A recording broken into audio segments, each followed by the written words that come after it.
So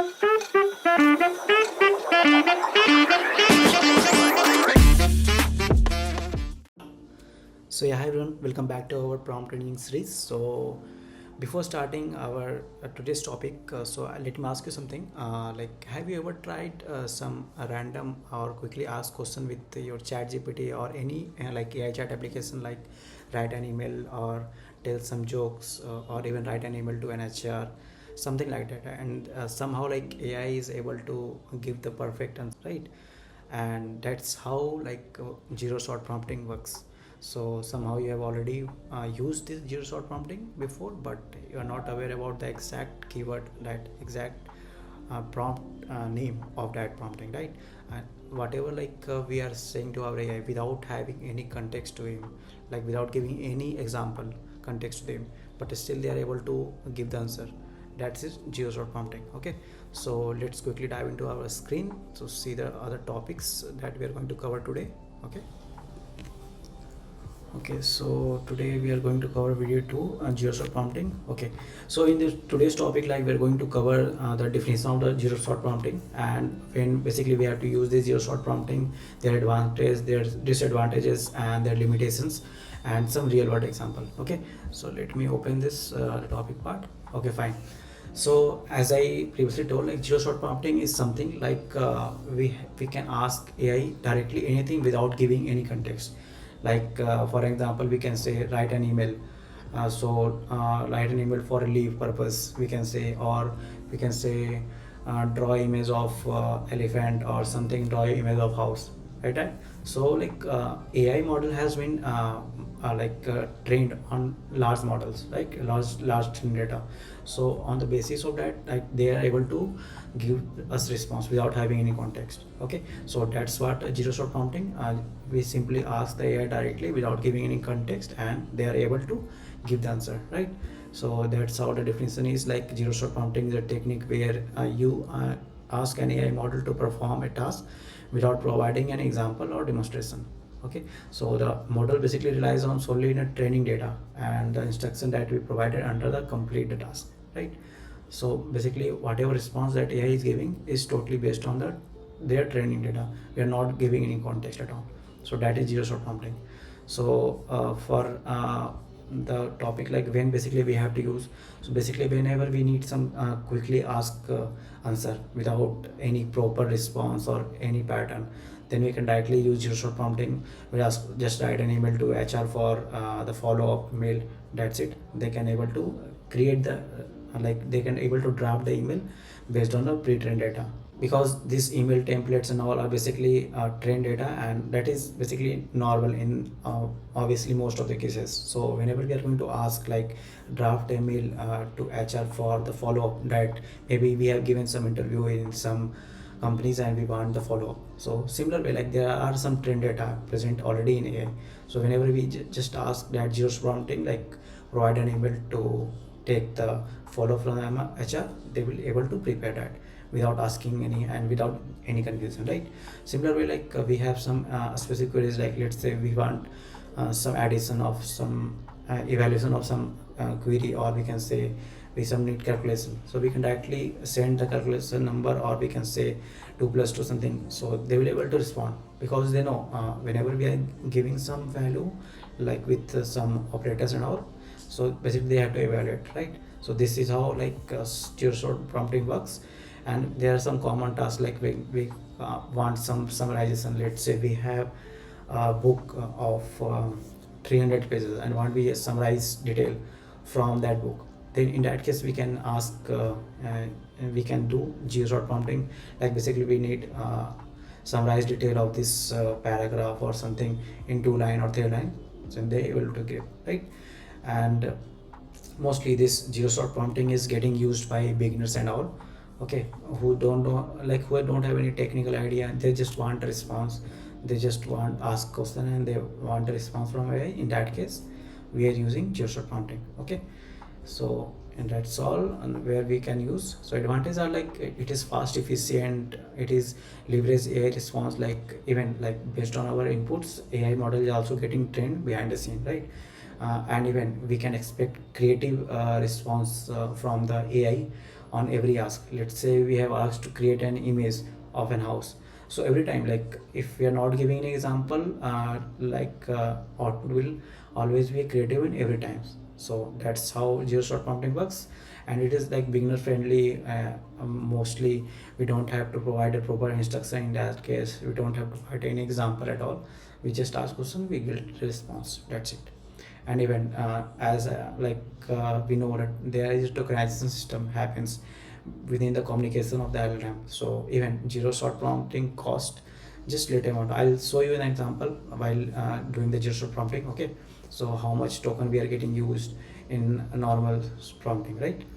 So and rapid prototyping, like quickest idea we're getting from the AI itself as well. Like we can ask a follow up whenever we need some follow-up task, and where we need, let's say we want some research as well. In that case we can use this Joshua content, right? So now talking about the limitations here. So we have some inconsistent output, as I showed. Like we are not providing any format, we are not providing any like example. In that case, whenever we are asked the same thing, so we are getting different types of output every time whenever we are going to ask, because we are not providing any structure that we need output in this way only. In some example, like in this way only we need output, right? So inconsistency can be seen here, and accuracy is also low whenever we are asking. So there can be chances the data that we are getting response from the AI, that is not as expected. Okay, so we have to refine every time by asking again and again. Okay, so yeah, uh, as same thing, mostly dependency, unpredictable edge cases that we are getting, hard to control the quality of the response and all. So these are the basically limitations of C. So basically we are going to see this part. Okay, so now let me open the chat GPT part. So let's say I'm creating a new chat. So I'll just going to ask write an email to HR for follow up on my interview. Okay, let's see what it happens. Okay, so here you can see we are getting the response directly, like making the our subject matter and the basic. So this is the basic train data. Based on that they are able to respond. They are not getting confused like what type of mail we have to write, what will be the our language we are going to use, what are the tone we are going to use in the mail, right? So this is already pre-trained, we don't have to think about that. So AI will able to respond based on the pre-trained data, right? So that is zero-shot prompting. Even we can ask write Java code of Fibonacci series. So let's see. So this is also zero-shot prompting. We are not providing any context, we are not providing any example, but yeah, they are able to give the Java code of this Fibonacci tree. So that's how this Fibonacci zero-shot prompting works. Okay, now coming to our this part. So as we already set up this open API key, right? So what we'll do, we'll create one more file naming zero-shot. Okay, I missed given the file .py. Fine. So now I'll just quickly copy this thing itself. Okay, now here itself. Okay, it will remain same because we need this OpenAI to be imported in our base dot environment for our OpenAPI key that we have generated, right? And client, we have to fetch the client based on this key, and now response will going to get. So even for zero-shot prompting, I'm using the basic model GPT-4o mini. You can use anyone from this usage part. You can get different models detail here, right, from documentation part. So you can use anyone. So for now, I'm going to use same GPT-4o mini, right? And now let me just give a zero-shot prompting. I'll ask write an essay on, let's say, bird. Okay, now let's see what it will happen. Let me run this zero-shot prompting. Let's see if we got a response or not, or whether AI will ask some follow-up question. Ideally it should not ask, because we have given the zero shot prompting, and based on their pre-data they are able to give the write the essay and send the response to us. Okay, it will take a few times. So yeah, here we can see we have got the response from AI, the fascinating world of bird. So here you can see we haven't given context. They are able to basically provide an essay on the bird, whatever random stuffs and they have trained before, they are able to fetch. They are not asked like which bird you are asking about, something like, nothing. They have some manual generation part, like based on bird we have to uh, create this type of essay and response back, right, if we don't have any context, right. So a similar way, if we come here, I'll show you one more thing. The amount of tokenization is getting used. So in usage part we can see mostly, if you come to this platform OpenAI from where we have created, so here you can see total tokens has been used. So this is today data.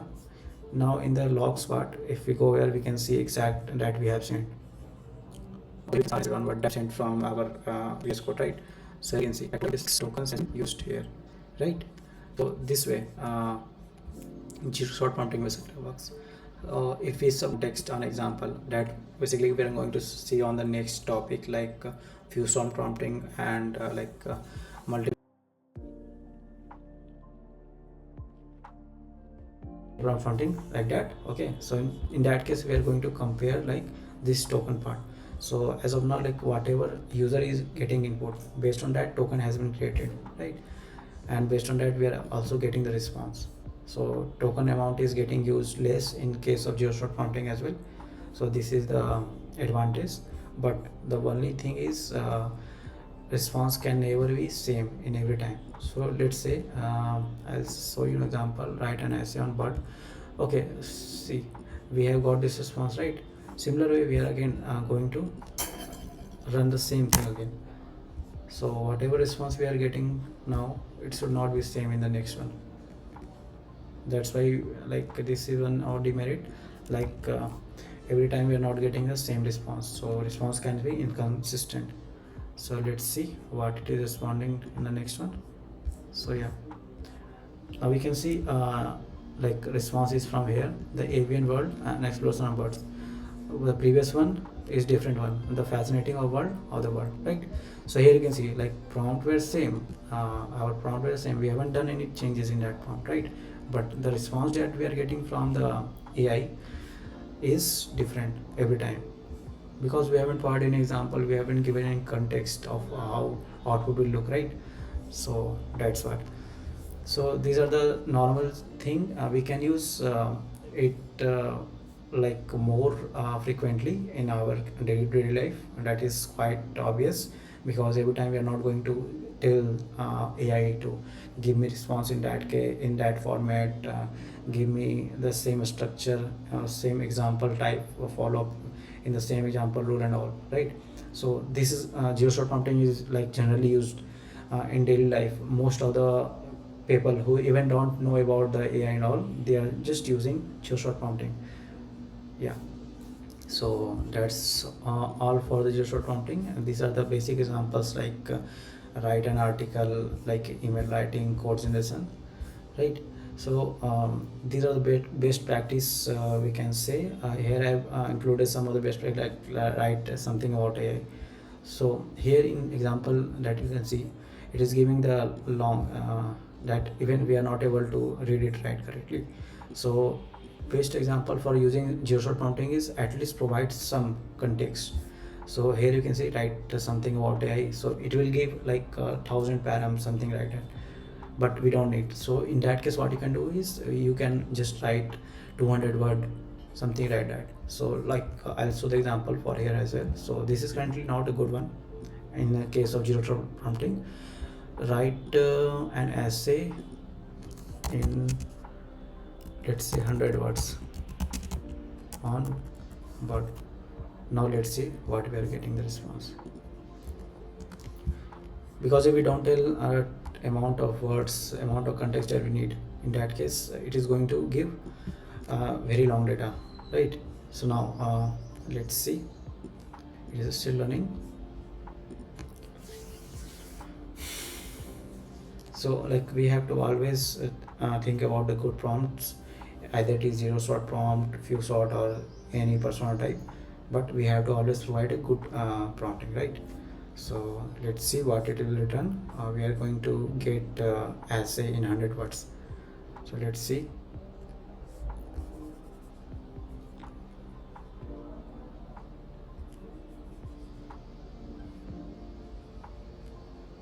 Okay, so here you can see we have got the response. So in 100 words they have given, right?